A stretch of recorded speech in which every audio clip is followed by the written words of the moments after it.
This afternoon, we're going to take a quick look at using Google Meet for the purposes of screen recording.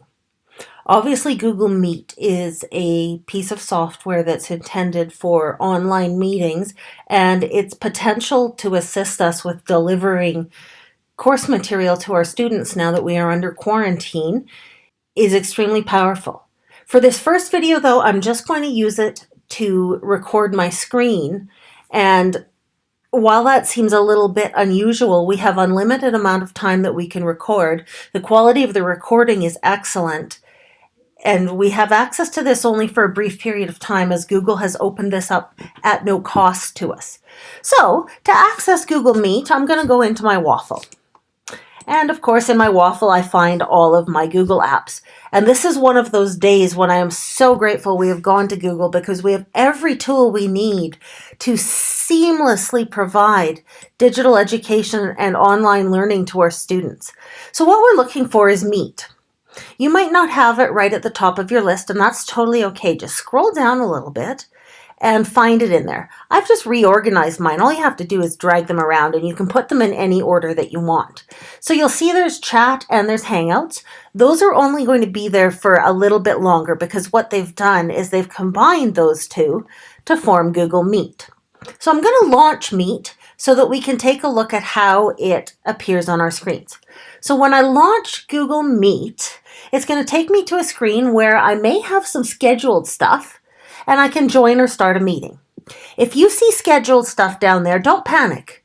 Every time we use Google Calendar to schedule an event and we invite other people to it, it automatically creates a Hangout environment for us so that somebody who's at a distance who might not be able to attend can join in if we only open up the meeting in this capacity. So if you see something on there, don't panic. Not a big deal. It's just pulling it from Google Calendar.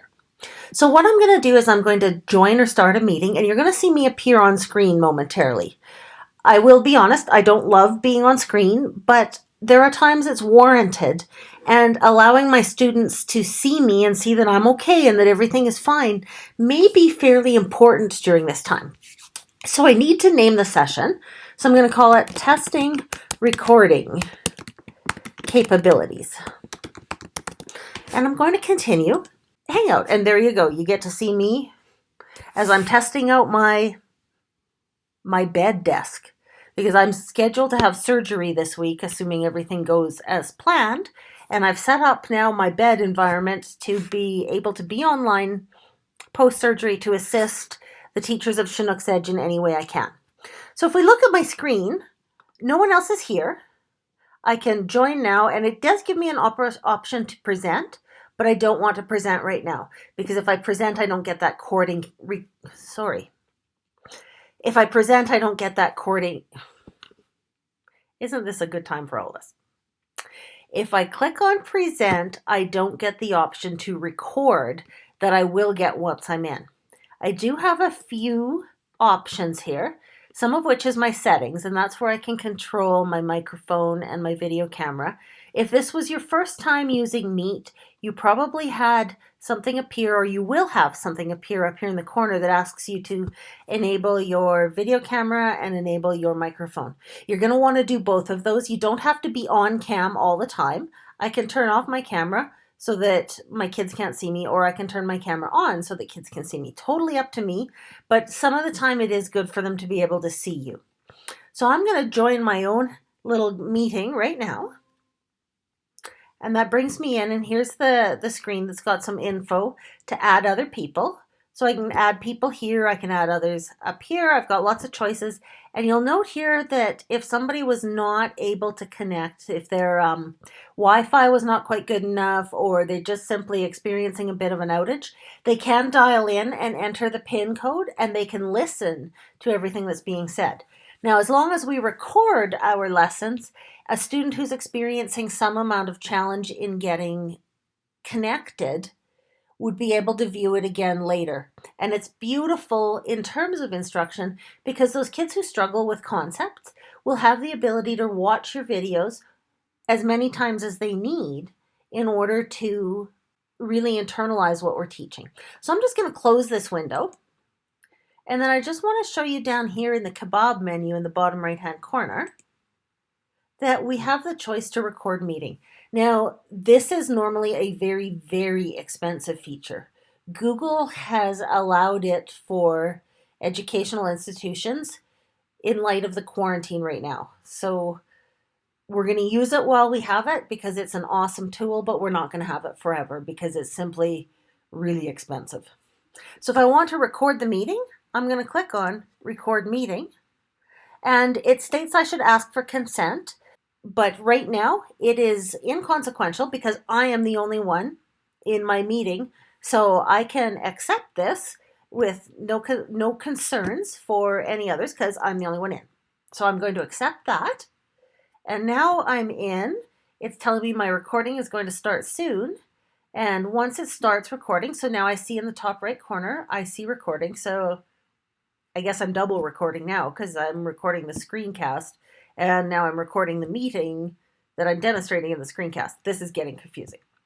What I want to do though, is I want to use this present now. And I can present a window or I can present my entire screen.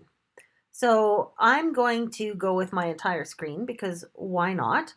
And when I click in, I will share this, and now you're going to see my entire screen, and so I can click. So now you see that I don't actually see on the screen myself and what I was seeing before, but now if I wanted to give you a quick little demonstration on finding some Pixabay pictures that are completely royalty free that you can use for anything, I could open Pixabay, and I'm still talking. I see the same screen you do, and so I'm going to search for quarantine. Let's see what they've even got in here for quarantine images.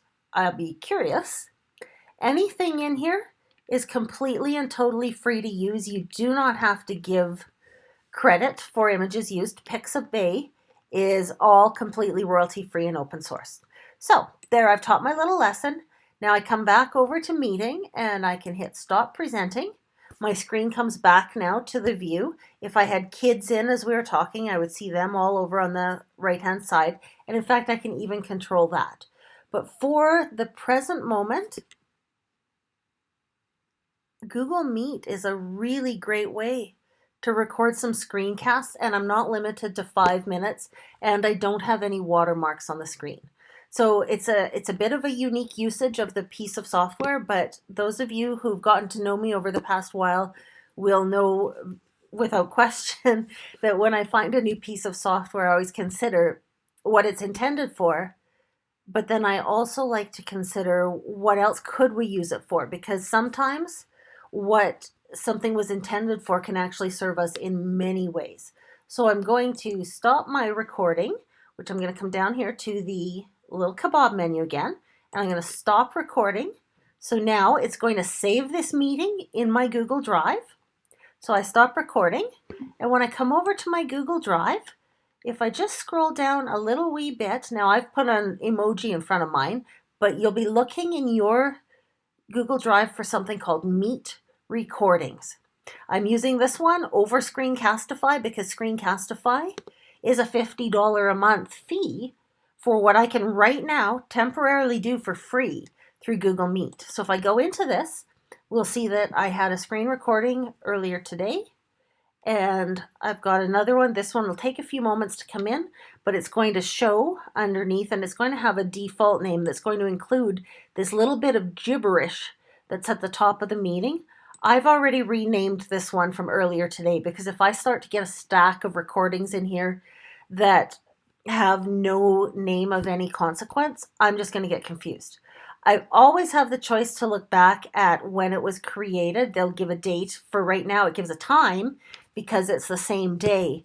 But I prefer, for my own purposes, to do a quick rename before I proceed, just because it helps me stay a little more organized. So I hope that this has given you a little bit of insight into one tool that you can bring to bear right away to start the plans for delivering lessons to our students during this COVID-19 crisis.